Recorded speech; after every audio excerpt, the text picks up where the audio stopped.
You know that feeling when someone's toxic energy hits you and you just absorb it all like some kind of emotional sponge? Maybe it's your coworker dumping their drama on you during lunch break. Maybe it's a family member who somehow always finds a way to make you feel drained after every conversation. And what do? The classic INFJ response. You go silent. You avoid confrontation. You retreat into your shell and hope they'll eventually get bored and leave you alone. But here's the uncomfortable truth. This nice approach is actually making the problem worse. Every time you absorb their toxicity without consequence, you're training them that you're a safe target. You're teaching their nervous system that you won't fight back. By the end of this video, you'll understand the psychological shift that makes you completely untouchable. Not through avoidance or silence, but through a cold-blooded strategy that sends their energy right back where it came from. Before we start, please hit the like button, comment, and subscribe so you won't miss any of our weekly deep dives into the world of personality types.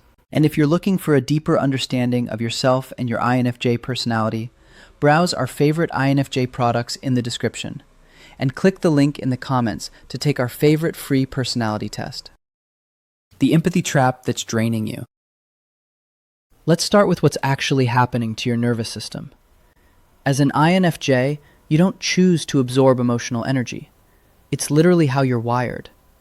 Your brain automatically picks up on microexpressions, voice tones, and energy shifts that most people completely miss. This sensitivity is supposed to be your superpower, but toxic people have figured out how to weaponize it against you. Here's their unconscious strategy.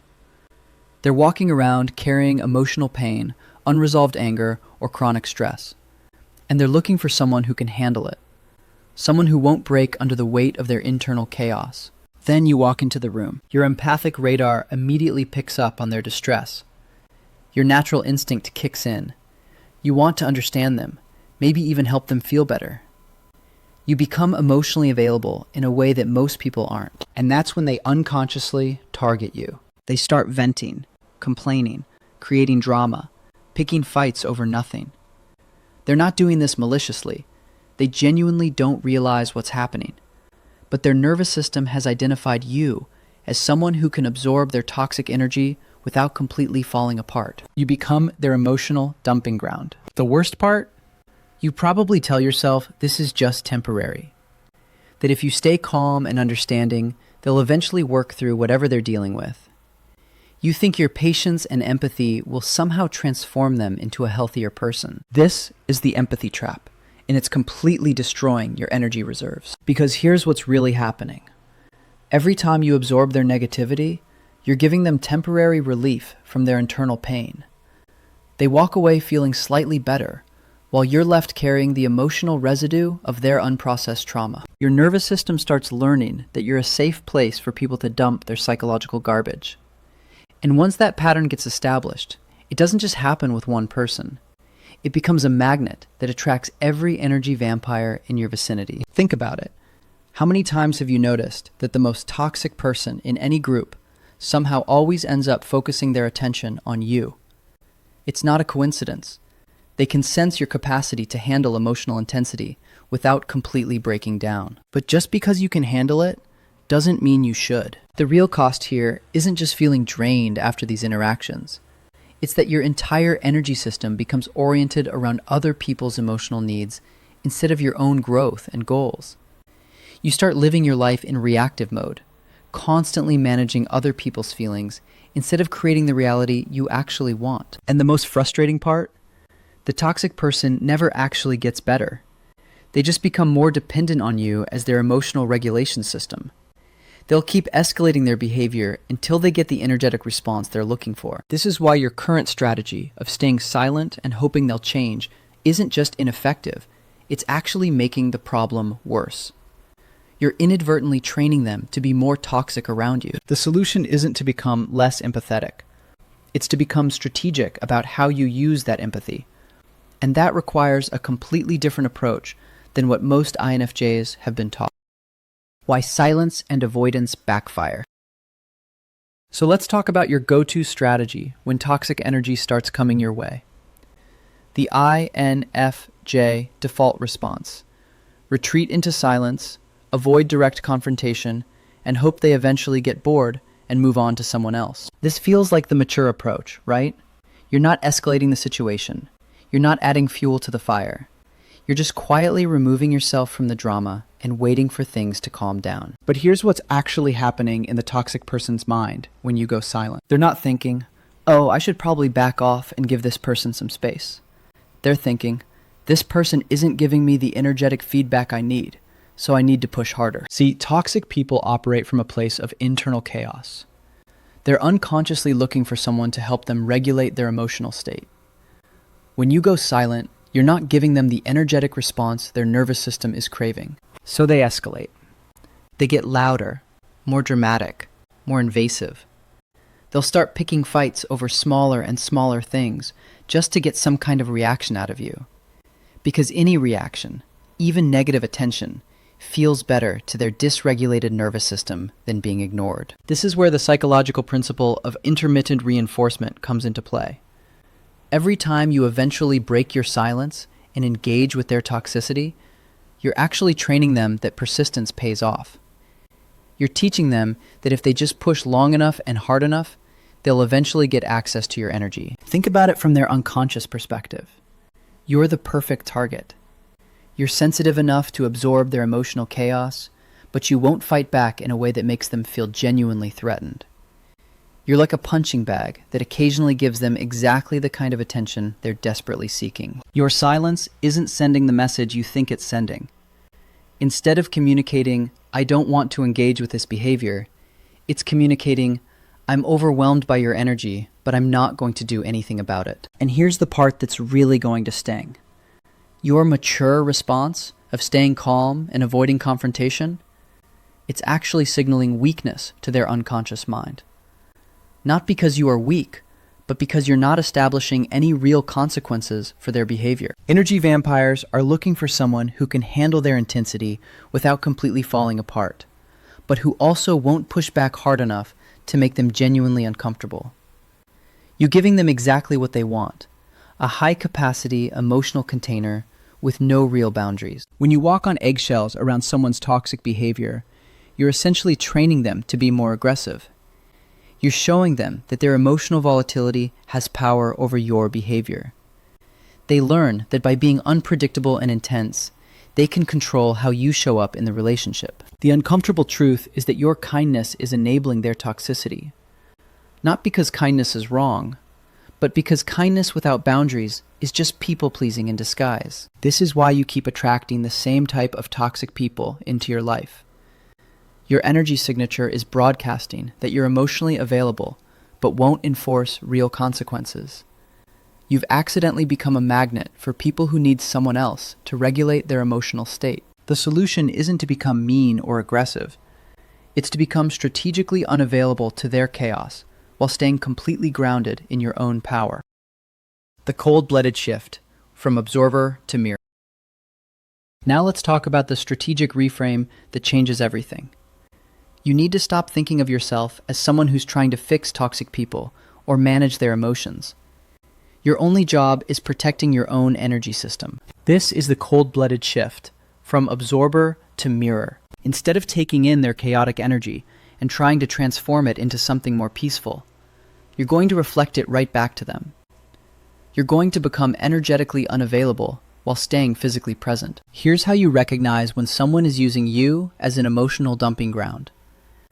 They start a conversation and immediately your nervous system feels activated.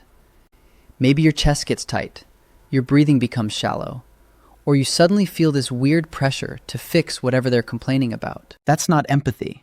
That's your energy system being hijacked. The moment you notice this happening, you need to make an internal shift. Instead of thinking, I need to understand what's wrong with them, or maybe I can help them feel better, you switch to, I need to protect myself from this energy. This isn't about becoming heartless. It's about becoming strategically unavailable to their chaos. Your nervous system has been trained to absorb and process other people's emotional intensity. But it can also learn to send energy out instead of just taking it in. This is where your extroverted feeling function becomes a weapon instead of just a gift. Most INFJs only use their FE to create harmony and make other people feel comfortable. You adapt to their emotional state. You become the supporting character in their emotional drama. You make yourself smaller so they can feel bigger. But your Fae can also do the opposite. It can make people feel uncomfortable. It can establish your frame as the dominant reality in the interaction. It can send a clear, energetic message that says, I don't accept this behavior. Think about it this way. When you're around someone you really respect and admire, you automatically adjust your behavior to match their energy, right? You don't consciously decide to do this. It just happens naturally. The same principle works in reverse. When you stop absorbing someone's toxic energy and start reflecting it back to them, they unconsciously adjust their behavior to match your frame, instead of expecting you to match theirs. This is the mirror principle in action. Whatever energy they send your way gets reflected right back to them. If they're being chaotic, they feel chaos.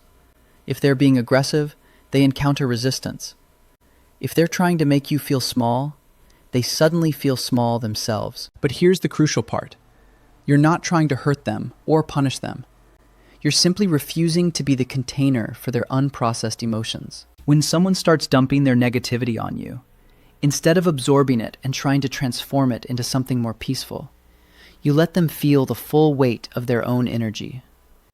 You become like a mirror that shows them exactly what they're putting out into the world. Most toxic people have never had to actually experience the consequences of their own emotional state.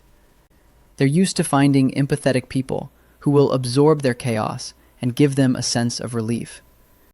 When you stop providing that service, they're forced to sit with their own discomfort. And that discomfort is what teaches their nervous system that you're not available for emotional dumping. The key is staying completely grounded in your own frame while this is happening. You're not entering their reality or trying to argue with their perspective. You're simply maintaining your energetic boundaries while they figure out how to regulate their own emotional state. This is what it means to be energetically unavailable while physically present. You're there, you're calm, but you're not absorbing anything. You've become a solid wall instead of a sponge. The 3-phase cold-blooded strategy. Now let's break this down into a practical system you can actually use. This isn't about having one perfect conversation that magically fixes everything. It's about training your nervous system to operate from a completely different paradigm. Phase 1 is recognition. Identifying the pattern without getting emotionally hooked. The moment someone starts directing toxic energy your way, you need to shift into data collection mode. Instead of immediately trying to understand why they're upset or how you can make them feel better, you become like a scientist, observing an interesting phenomenon. Notice what's happening in your body. Is your chest tightening? Are you suddenly feeling responsible for their emotional state? Do you have this weird urge to fix whatever they're complaining about, even though it has nothing to do with you? These are all signs that your empathic system is being activated. But instead of following that programming, you're going to observe it like you're watching someone else's behavior. Think of it this way. If you saw a stranger on the street having a complete meltdown, you wouldn't automatically assume it was your job to absorb their emotions and make them feel better.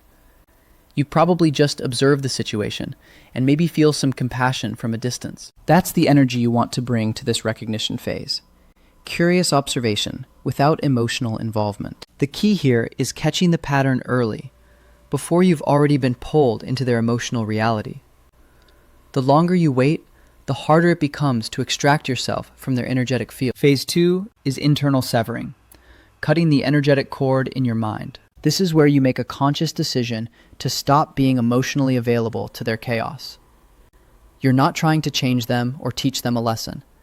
You're simply deciding that their emotional state is not your responsibility. Most INFJs struggle with this because we've been conditioned to believe that caring about someone means absorbing their pain. But that's not care. That's codependency. Real care means allowing people to experience the natural consequences of their own emotional patterns. When you constantly absorb someone's negativity, you're actually preventing them from learning how to regulate their own emotional state. So in this phase, you mentally step out of their frame and back into your own. You stop trying to understand their perspective or find ways to make the situation more comfortable for them. Instead, you focus on maintaining your own emotional equilibrium. You remind yourself that their chaos is information about their internal state, not a problem you need to solve. This internal severing isn't about becoming cold or disconnected. It's about becoming clear on where you end and they begin.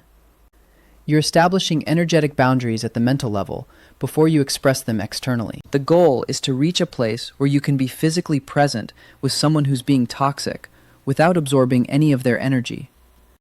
You become like a mountain, solid, grounded, and completely unmoved by whatever storm is happening around you. Phase 3 is external execution, strategic boundary enforcement that their nervous system can feel. Now comes the part where you actually communicate your boundaries, but not through words alone. Remember, toxic people don't respond to logical explanations or polite requests. They respond to energy. This is where you use your tone, your body language, and your energetic presence to send a clear message. You're not trying to argue with them or convince them that their behavior is wrong. You're simply showing them what happens when they direct toxic energy toward you. If they're being aggressive, you become completely calm but unmovable. If they're trying to create drama, you become boring and unresponsive to their chaos. If they're attempting to make you feel guilty, you remain completely unaffected by their emotional manipulation. The key is making them feel slightly uncomfortable without saying anything harsh or mean. You're not attacking them. You're just not providing the energetic response they're looking for. Think of it like this. When a child throws a tantrum, the worst thing you can do is give them attention for that behavior. But you also can't just ignore them completely. You have to stay present and calm while making it clear that tantrums don't get them what they want. The same principle applies here. You stay physically present, but you become energetically unavailable to their toxic patterns. They need to feel in their nervous system that this approach isn't going to work with you. This might mean using a slightly firmer tone when you speak. It might mean maintaining steady eye contact instead of looking away when they get intense. It might mean staying completely relaxed while they try to activate your stress response. The goal is to remain in your power while they try to pull you into their chaos. You become like a solid wall that their negative energy bounces off instead of penetrates. Maintaining your energy fortress long term. Here's what you need to understand about implementing this strategy. It works on everyone. Family members who've been emotionally dumping on you for years, coworkers who somehow always find a way to make their problems your emergency. Even romantic partners who've gotten comfortable using you as their personal emotional regulation system. But let's be honest about what's going to happen when you start enforcing these boundaries. You're not going to be the nice one anymore.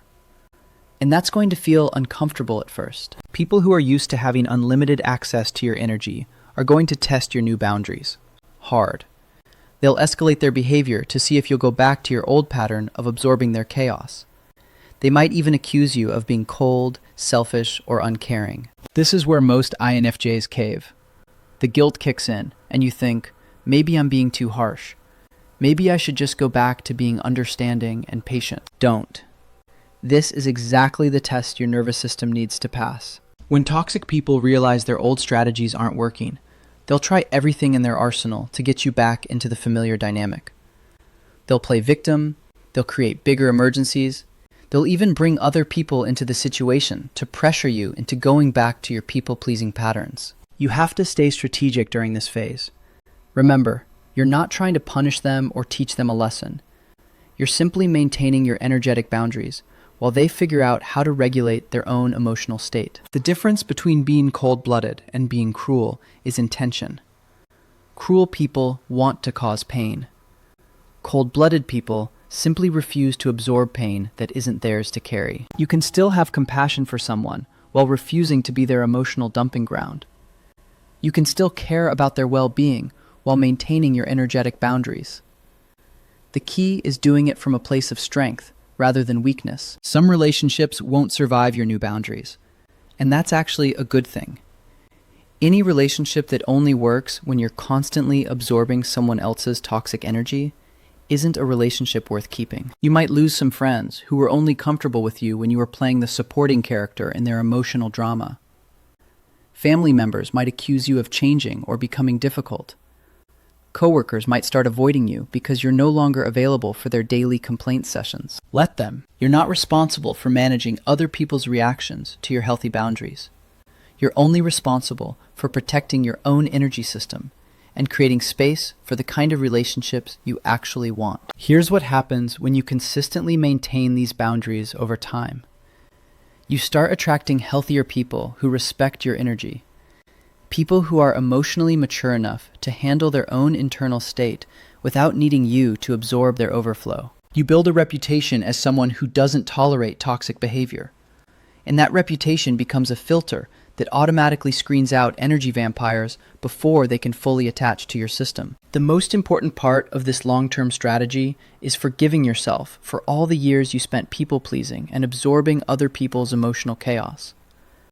You were doing the best you could with the tools you had available, but now you have better tools. Now you understand that your sensitivity is a superpower when you learn to control it instead of letting it control you.